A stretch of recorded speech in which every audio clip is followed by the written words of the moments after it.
ಭೀಮ್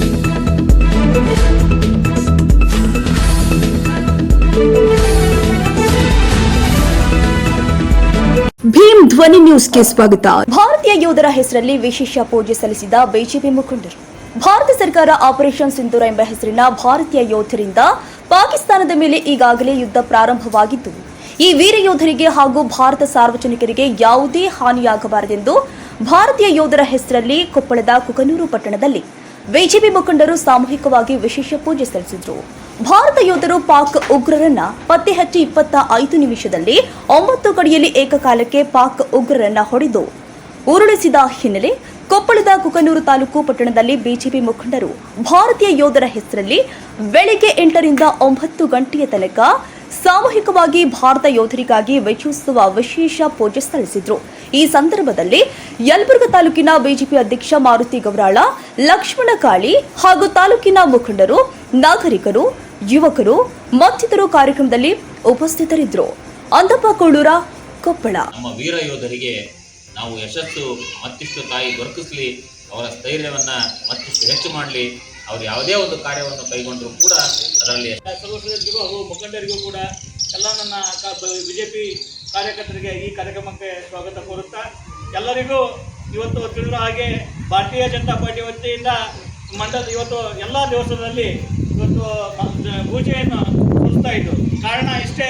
ಇವತ್ತು ನೆರೆಯ ದೇಶ ಪಾಕಿಸ್ತಾನದಲ್ಲಿ ನಡೀತಕ್ಕಂಥ ಒಂದು ಯುದ್ಧದಲ್ಲಿ ನಮ್ಮ ಸೈನಿಕರಿಗೆ ಧೈರ್ಯ ಮತ್ತು ಆಯುಷ್ಯ ಎಲ್ಲ ಗಟ್ಟಿಯಾಗಲಿ, ಮತ್ತು ಈ ನಮ್ಮ ಮೋದಿಜಿಯವರು ಕೂಡ ತೆಗೆದುಕೊಂಡಂತಹ ನಿರ್ಧಾರ ಕೂಡ ಅವರಿಗೆ ಈ ಇದರಲ್ಲಿ ನಾವು ತಾಯಿ ಹತ್ರ ಬೇಡಿಕೆಯನ್ನು ಇಟ್ಟಿದ್ದೇವೆ. ತಾಯಿಯು ಆಶೀರ್ವಾದ ಮಾಡ್ತಾಳೆ ಅಂತಕ್ಕಂಥ ನಂಬಿಕೆ ಮತ್ತು ವಿಶ್ವಾಸ.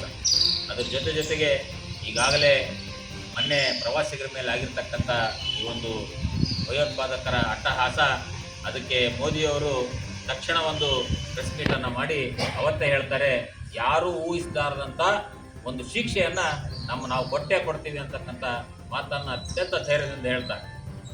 ಆ ಒಂದು ಧೈರ್ಯದ ಸಂಕೇತವಾಗಿ ಕೇವಲ 15 ದಿನಗಳಲ್ಲಿ ಇವತ್ತು 9 ಉಗ್ರ ನೆಲೆಗಳನ್ನು ಸಂಹಾರ ಮಾಡೋದಲ್ಲದೆ ಇವತ್ತಿನ ದಿವಸ ಅದರಲ್ಲಿ ಇರ್ತಕ್ಕಂಥ ಲಷ್ಕರ್ ಎ ತೋಬಾ ಇರ್ಬೋದು, ಹಿಜ್ಬುಲ್ ಮುಜಾಹಿದ್ದೀನ್ ಇರ್ಬೋದು, ಎಲ್ಲ ಸಂಘಟನೆಗಳ ಕಮಾಂಡರ್ಗಳನ್ನು ಹೊಡೆದುರುಳಿಸ್ತಕ್ಕಂಥ ಕೀರ್ತಿ ಮಾನ್ಯ ಮೋದಿಯವರಿಗೆ ಸೈನಿಕರದೊಂದಿಗೆ ಸಿಗುತ್ತದೆ. ಭಾರತ ದೇಶಕ್ಕೆ ಇವತ್ತು ಮೋದಿಯವರ ಸಹಕಾರ, ಅವರ ಒಂದು ಸ್ಥೈರ್ಯ, ಅವರ ಒಂದು ಧೈರ್ಯ ಇವತ್ತು ಯೋಧರಿಗೆ ಅತ್ಯಂತ ಒಂದು ಶಕ್ತಿಯನ್ನು ತುಂಬಿದೆ. ಆ ಶಕ್ತಿ ಅವರನ್ನೇ ಹೊಡಿತಕ್ಕಂಥ ಇವತ್ತು ಯಾವುದೇ ಕಾರಣಕ್ಕೂ ಕೂಡ ಭಾರತ ದೇಶ ಇವತ್ತು ಸರ್ಕಾರ ಆಗಿರ್ಬೋದು, ಯೋಧರಾಗಿರ್ಬೋದು, ಯಾವುದೇ ಕಾರಣಕ್ಕೂ ಕೂಡ ಅಲ್ಲಿರ್ತಕ್ಕಂಥ ಸಾಮಾನ್ಯ ವರ್ಗಕ್ಕೆ ಯಾವುದೇ ತೊಂದರೆ ಆಗಬರ್ತಕ್ಕಂಥ ನಿಟ್ಟಿನಲ್ಲಿ ಕೇವಲ 15 ದಿನದಲ್ಲಿ, ಅಂದರೆ ಅವರು ಒಂದು ವಾರದಲ್ಲೇ ಮಾಡ್ಬೋದಾಗಿತ್ತು ಎಲ್ಲ ಕಾರ್ಯಾಚರಣೆಯನ್ನು. ಆದರೆ ಅಲ್ಲಿ ಅಮಾಯಕರಿಗೆ ಯಾವುದೇ ರೀತಿ ತೊಂದರೆ ಆಗಬಾರ್ದು ಅಂತಕ್ಕಂಥ ದೃಷ್ಟಿಕೋನವನ್ನು ಇಟ್ಟುಕೊಂಡು ನಿಖರವಾಗಿ ಇವತ್ತು ಉಗ್ರ ಸಂಘಟನೆಗಳ ತರಬೇತಿ ಕೇಂದ್ರಗಳ ಮೇಲೆ ಇವತ್ತು ನೆಲೆಗಳನ್ನು ಧ್ವಂಸ ಮಾಡ್ತಕ್ಕಂಥ ರೀತಿಯಲ್ಲಿ ಅವರು ಕಾರ್ಯಾಚರಣೆಯನ್ನು ಮಾಡಿದ್ದಾರೆ. ಆ ಒಂದು ಕಾರಣಕ್ಕಾಗಿ ಆದರೆ ಪಾಕಿಸ್ತಾನಕ್ಕೆ ಬುದ್ಧಿ ಬರ್ತಕ್ಕಂಥ ಯಾವುದೇ ಒಂದು ವಿಚಾರ ಕೂಡ ಅವರಲ್ಲಿ ಇಲ್ಲ.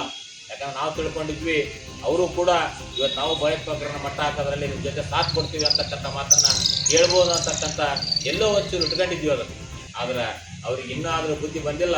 ಆ ಬುದ್ಧಿ ಬರಲಾರ್ದಕ್ಕ ಇವತ್ತು ನಮ್ಮ ಒಂದು ಭಾರತ ದೇಶದ ಗಡಿ ಭಾಗಗಳಲ್ಲಿ ಹಾಗೆ ಕಾಶ್ಮೀರದ ಸುತ್ತಮುತ್ತಲು ಇರತಕ್ಕಂಥ ಭಾಗಗಳಲ್ಲಿ ಇವತ್ತು ಸುಮಾರು ಒಂದು 16 ಸಾವುಗಳಾಗಿದೆ ಸಾಮಾನ್ಯ ನಾಗರಿಕರು. ಅವರಿಗೆ ಯೋಧರ ಮೇಲೆ ಯುದ್ಧ ಮಾಡೋಕ್ಕೆ ಶಕ್ತಿ ಇಲ್ಲ.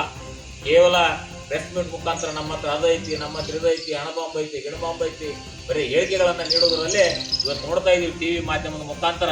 ಅಲ್ಲಿ ಎಂಪಿಗಳು ಅಳಕತ್ತಾರೆ, ಇವತ್ತು ನಮ್ಮನ್ನು ರಕ್ಷಣೆ ಮಾಡ್ರಿ, ಇವತ್ತು ನಮಗೆ ಭಾರತ ದೇಶವನ್ನು ಎಷ್ಟು ಮಟ್ಟಿಗೆ ಆಗೈತಿ.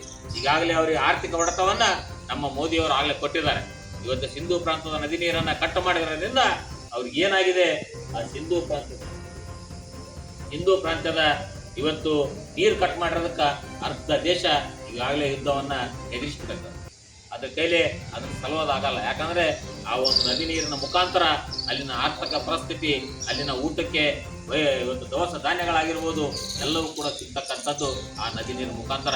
ಫಸ್ಟ್ ಮೋದಿಯವರು ಮಾಡಿದ ಕೆಲಸ ಇವತ್ತು ಅವರು ಬಡತವನ್ನು ಆರ್ಥಿಕವಾಗಿ ಕೊಡಬೇಕಂತಕ್ಕಂಥ ದಿವಾಳಿ ಆಗೈತಿ, ಮತ್ತೆ ದಿವಾಳಿ ಮಾಡ್ಬೇಕನ್ನೋ ನಿಟ್ಟಿನಲ್ಲಿ. ಯಾಕಂದ್ರೆ ಒಂದೇ ಕಾರಣ, ಪಾಕಿಸ್ತಾನ ಇವತ್ತು ಭಾರತದ ವೈರಿ ಅಂತಲ್ಲ, ಇವತ್ತು ಉಗ್ರರನ್ನ ಸಾಕ್ತಿರೋದಕ್ಕೆ ಇವತ್ತು ಪಾಕಿಸ್ತಾನ ಭಾರತಕ್ಕೆ ವೈರಿ ಆಗೈತಿ. ಭಾರತಕ್ಕಷ್ಟೇ ಅಲ್ಲ, ಇಡೀ ವಿಶ್ವಕ್ಕನೇ ವೈರಿಯಾಗಿ ಕಾಣಕತ್ತೈತಿ. ಇವತ್ತು ಇಡೀ ವಿಶ್ವನೇ ಭಾರತ ಜೊತೆಗೆ ಸಾಥ್ ಕೊಡಕತ್ತೈತಿ. ಇವತ್ತು ಕಾರಣ ಇಷ್ಟೇ, ಇವತ್ತು ನಮ್ಮ ಧ್ಯೇಯ, ನಮ್ಮ ವಿಚಾರ ಎಲ್ಲವೂ ಕೂಡ ಸಾಮಾನ್ಯ ಜನರ ವರ್ಗಕ್ಕೆ ಒಳ್ಳೆಯದನ್ನ ಮಾಡೋಕ್ಕಾಗೈತಿ. ಭಯೋತ್ಪಾದಕರನ್ನ ಮಟ್ಟ ಹಾಕಬೇಕು, ಅವ್ರ ನಿರ್ನಾಮ ಮಾಡ್ಬೇಕಂತಕ್ಕಂಥ